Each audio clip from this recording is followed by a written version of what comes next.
अस्सलामु अलैकुम वरहमतुल्लाहि वबरकातुहू। डियर फर्स्ट ईयर स्टूडेंट्स, दोबारा हमारी अरबिक क्लास में आपका वेलकम है। गुज़िश्ता हमने पोएट्री सेक्शन से अल किताब द बुक जो पोएम है उस पोएम को हमने रीड किया और उसकी समरी भी हमने पढ़ी। तो पोएट्री के वर्सेस के जितने भी वर्सेस हैं और उसका जो ट्रांसलेशन है हमने आपके सामने रखा और उसकी समरी में हमने आपको बता दी थी।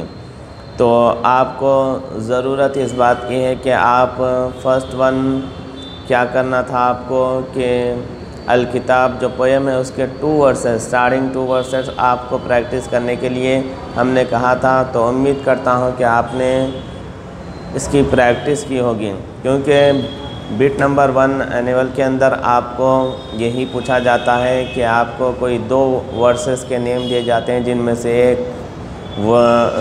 एक पोएम के 2 वर्सेस आपको लिखने के लिए कहा जाता है। तो आपको किसी एक पोएम को चूज़ करके सेलेक्ट करके उसके 2 वर्सेस आपको लिखने होते हैं। तो इसलिए हम हर पोएम के पढ़ाने के बाद ये कह रहे हैं कि हर पोएम के स्टार्टिंग 2 वर्सेस आपको प्रैक्टिस करने होंगे और उसके साथ साथ सेकंड बिट के अंदर भी आपको 2 वर्सेस के नेम, 2 पोएम्स के नेम दिए जाते हैं जिनमें से किसी एक पोएम की आपको समरी लिखनी होती है।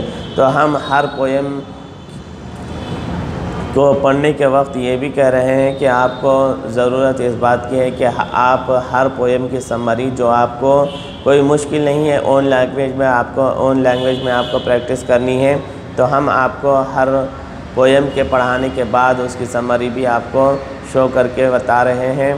तो आपको चाहिए कि हर पोएम के 2 वर्सेस आप प्रैक्टिस करें और उसके साथ साथ उसकी समरी को भी आप प्रैक्टिस करें। तो अल किताब जो पोएम था उस पोएम की हमने आपको 2 वर्सेस कौन कौन से हैं, किस तरह से आपको प्रैक्टिस करने चाहिए हमने आपको बताए थे और उसके साथ साथ समरी आपको बताई थी। दोबारा फिर मैं आपको बता देता हूँ कि समरी कुछ इस तरह से है जिसकी आपको प्रैक्टिस करनी है। ओन लैंग्वेज में आपको लिखना होता है, कोई मुश्किल की बात नहीं है। तो आप क्या करें कि ओन लैंग्वेज में आपको ये चीज़ लिखनी है तो अच्छे से देखें, पढ़ें और 100 वर्ड्स की कम से कम आपको समरी लिखनी होती है। कोई मुश्किल और दिक्कत की बात नहीं है। तो सुकून और इत्मीनान के साथ अच्छे से गौर से पढ़ें। जैसी बुक में दी गई है आपको ज़रूरी नहीं है कि वैसे ही आप लिखें, बस समझें और अपने ओन से भी इसको आप लिख सकते हैं। लेकिन इस बात का ध्यान रहे कि वो बिल्कुल इस पोएम से रिलेटेड होनी चाहिए, इधर उधर की बातें ना हो और फिर वो 100 वर्ड्स की कम से कम होनी चाहिए समरी। तो इस तरह से ये इसकी समरी है। फिर हमने आपको बताया था कि पोएम ये पोएट्री सेक्शन का लास्ट पोएम है, क्योंकि 6 पोएम दरअसल सिलेबस में थे लेकिन 2 पोएम्स आपको इस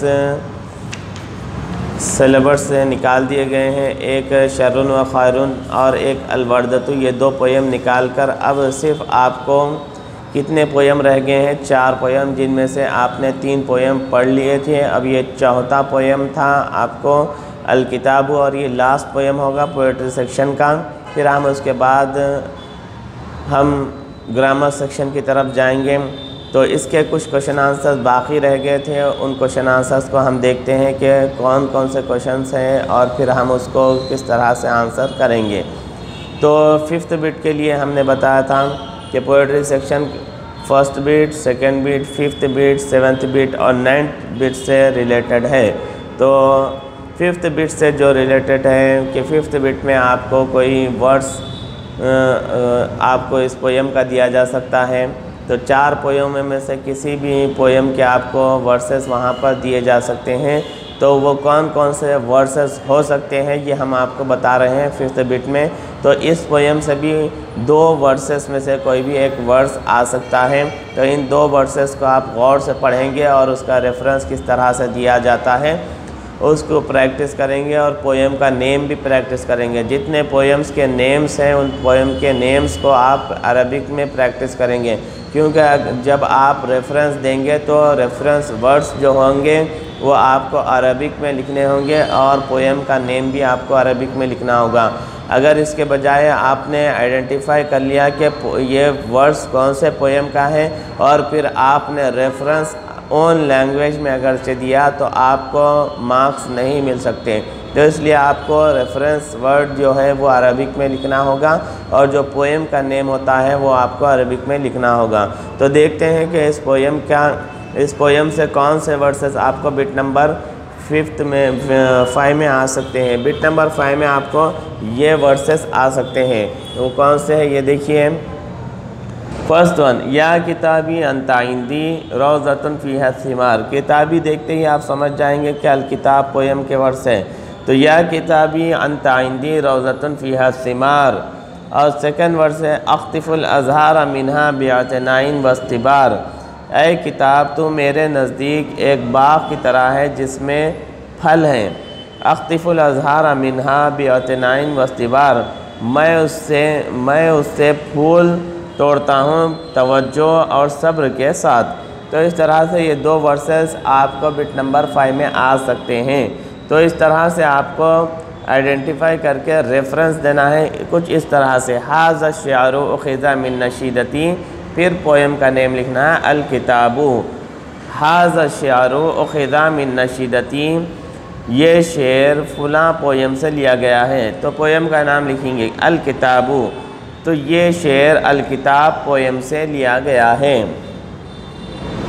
तो इस तरह इन दो वर्सेस को गौर से पढ़ें और जहन में रखें कि ये कौन से पोएम के वर्सेस हैं। अगर आपको पूछा जाए तो आप फौरी बता दें कि ये कौन से पोएम के वर्सेस हैं।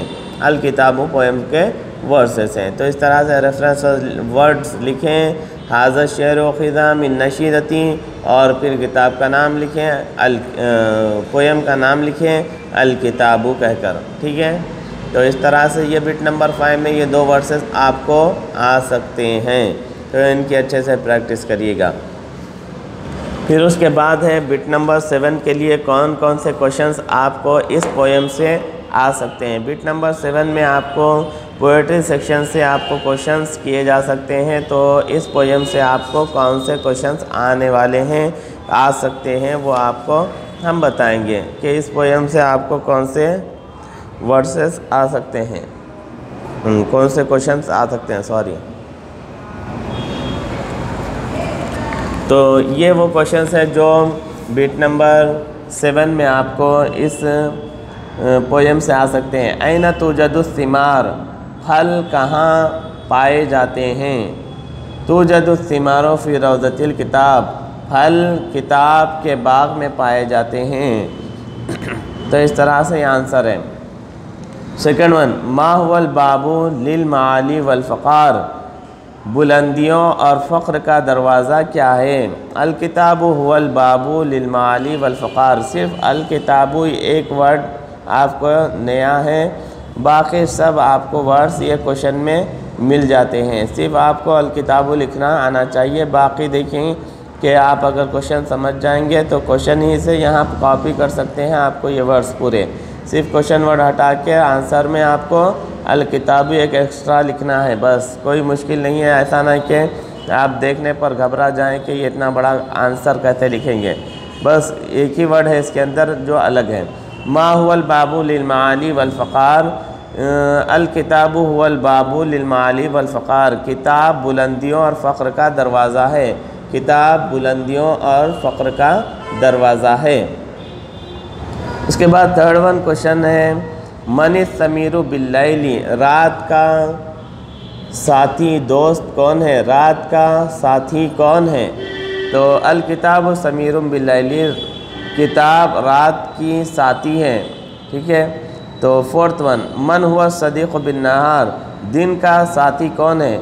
अल किताब हुआ सदीक़ बिन नहार, किताब वो दिन का साथी है। फिफ्थ वन, कैफ़ यख्तिफ़ु शाइरुल अज़हारा मिनल किताब, शायर किस तरह किताब से फूल तोड़ता है। यख्तिफ़ु शाइरुल अज़हारा मिनल किताबी बिअतनाइन वस्तिबार, शायर किताब से फूल तवज्जो और सब्र के साथ तोड़ता है। तवज्जो और सब्र के साथ तोड़ता है। तो क्वेश्चन और आंसर को गौर से देखें। क्वेश्चन और आंसर में बस ये 2 वर्ड्स का डिफरेंस है, बिअतनाइन वस्तिबार, बस यही डिफरेंस है। बाकी पूरा क्वेश्चन आंसर से कंपेयर करें तो दोनों में बराबर नज़र आएंगे वर्ड्स कि कैफ़ा, ये क्वेश्चन वर्ड हटा दें, यख्तिफ़ु शायरुल अज़ारा मिनल किताब, यख्तिफ़ु शायरुल अज़ारा मिनल किताब, बस ये 2 वर्ड्स आपको आंसर में एक्स्ट्रा लिखने होंगे, बिअतनाइन वस्तिबार, तवज्जो और सब्र के साथ। ठीक है, तो ये हुआ बिट नंबर 7 में आने वाले आपको क्वेश्चंस और फिर उनके ये आंसर हैं जिन्हें आप गौर से पढ़ना है और उन्हें प्रैक्टिस करने होंगे। क्वेश्चन अच्छे से समझने की ज़रूरत है, क्वेश्चन आपको समझने की ज़रूरत है, फिर उसके बाद आंसर ज़्यादा से ज़्यादा प्रैक्टिस करें, कम से कम 10 मरतबा रोज़ाना आप आंसर्स प्रैक्टिस करें। फिर उसके बाद देखें कि बिट नंबर 9, बिट नंबर 9 में आपको कौन से क्वेश्चंस आ सकते हैं। बिट नंबर 9 के अंदर आपको जो भी क्वेश्चन आएंगे उनका आंसर आपको 1 वर्ड में देना होता है। बिट नंबर 9 में जो भी क्वेश्चंस आपको आएंगे उनका आंसर आपको 1 वर्ड में करना होता है। वो कौन से क्वेश्चंस है जो बिट नंबर 9 में आपको आ सकते हैं इस पोएम से। बिट नंबर 9 में इस पोएम से आपको जो क्वेश्चंस आ सकते हैं वो ये हैं। क्या है ये क्वेश्चन? हलिल किताबु रौज़तुन, क्या किताब एक बाग है? क्या किताब एक बाग है? तो आपको पोएम में कहा गया था क्या कहकर कि किताब या किताबी अंता इंदी रौज़तुन, ये आए किताब तो मेरे नज़दीक बाग की तरह है, तो बाग कहा गया था। तो यहाँ वही क्वेश्चन किया जा रहा है कि हलिल किताबु रौज़तुन, क्या किताब एक बाग की तरह है? तो आंसर आपको यहाँ पर दिया गया है कि नाम, हाँ, नाम के मीनिंग है हाँ। ठीक है, नाम यानी हाँ। ठीक है, उसके बाद सेकंड वन क्वेश्चन देखिए, मनी समीर बिल्लैली, रात का किस्सा गो कौन है, यानी रात का साथी कौन है। मनी समीर बिल्लैल, रात के साथी कौन है? तो आंसर आपको है रात का साथी कौन कहा, किसको कहा गया है पोएम के अंदर? रात का साथी पोएम में कहा गया है अल किताब, किताब, किताब को कहा गया है। तो इसका आंसर है अल किताब। थर्ड वन, अहुवा सदीक़ुम बिन नहार, क्या वो दिन का साथी है? क्या वो दिन का साथी है, यानी किताब के बारे में कहा जा रहा है कि क्या किताब दिन का साथी है। तो आंसर है इसका नाम, यस, हाँ, क्यों नहीं, बिल्कुल है। उसके बाद है फोर्थ वन, अय्यु शैइन बाबुन लिल माली वल फ़क़ार, कौन सी चीज़ बुलंदियों और फ़ख्र का दरवाज़ा है?